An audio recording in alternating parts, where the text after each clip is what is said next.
So as you can see, today we are going to talk about game asset or how to create a game asset. I will tell you about how you can create, which steps you need to create a game asset. So on this list we have first point, reference. So as you can see on the screen, you can see a sketch which I created 5 minutes and now we got our reference. We can move to our next point. Not a next point, but it's a point.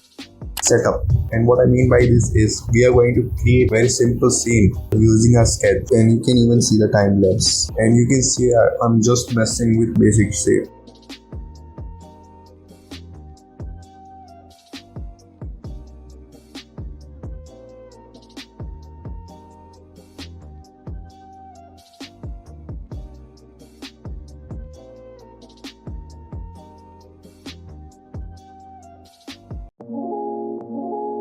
So we are done setting up our basic scene, and we are going to more work on this later.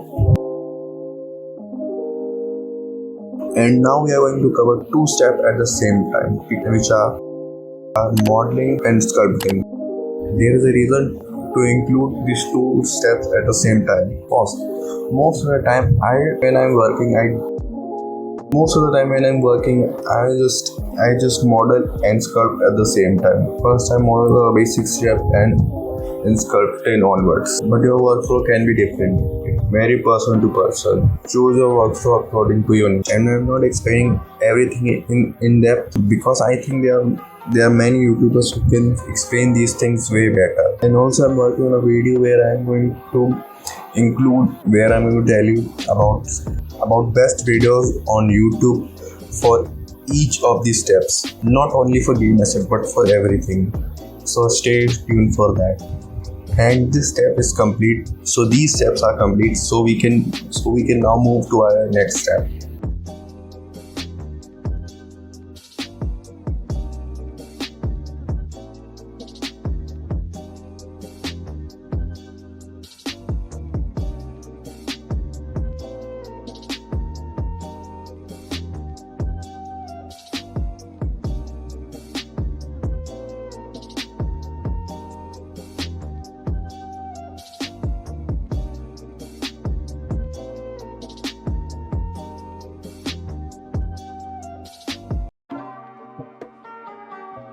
And this step is very big, and it is shading, UV unwrapping and texture painting. When generally speaking of shading, you can include these two steps. Without these, you can basically create a material. You can't basically create a perfect material for your object. So include these steps at the same time because it gave me ease in working on a project. It may be different for you. You can first shade and afterward UV unwrap and texture paint. But mostly I do these steps at the same time, and it helped me a lot. And these steps will be the most tricky out of all of them, because you need to understand about shading and learn how to UV unwrap, which is the most difficult out of all of them, and texture painting, and learn and gather resources for the texture painting. And yeah, that's it for these points. We can move to our next point.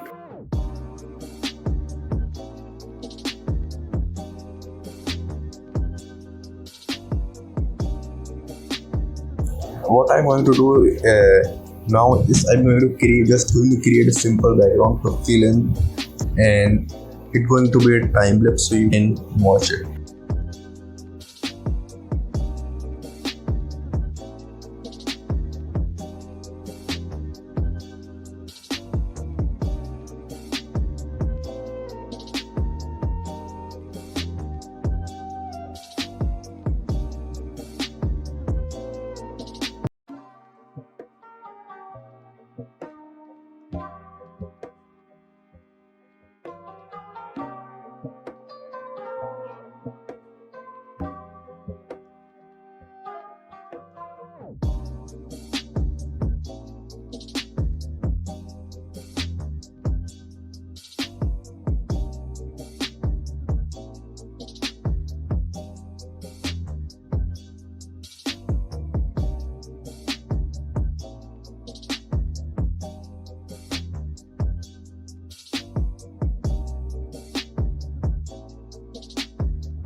So we are done setting up the background and effects, as you can see, which I totally not included.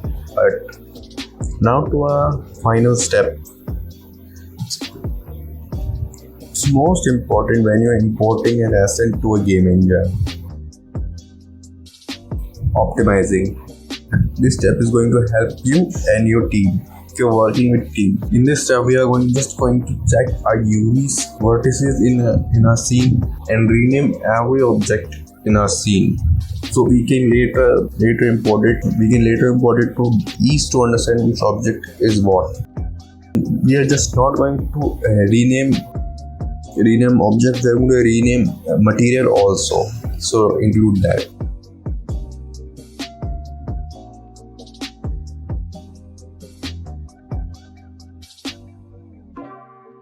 And yeah, that's it for this video. And I know I didn't include importing. That point is so big that I'm working on a separate video which is going to come soon. So stay tuned for that. It's taking me so much time because I'm finding the most easiest and fastest way to import any object to game engine. So stay tuned for that. And you can see my previous videos on the screen, and if you like this video, make sure to like and subscribe.